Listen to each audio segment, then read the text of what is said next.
Alors, qu'est-ce qui est en danger? L'humanité, peut-être pas forcément l'humanité globalement.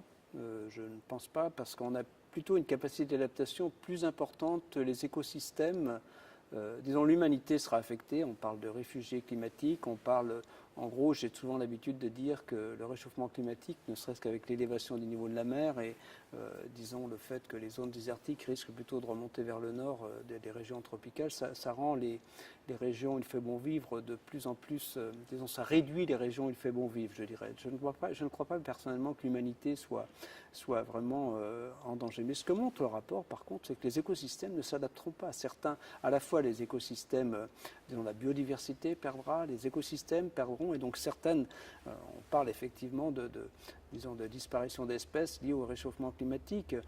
Il y a des espèces, on montre bien que, disons, un déplacement rapide des isothermes, c'est-à-dire un réchauffement rapide, eh bien, certaines espèces ne pourront pas s'adapter.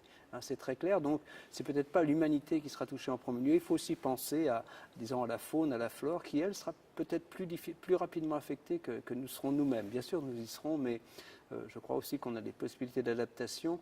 Alors, évidemment, on perd ces possibilités d'adaptation si on va vers 4 degrés. En tout cas, en certains cas, elles deviennent de plus en plus difficiles. Mais il faut aussi penser à la faune et à la flore.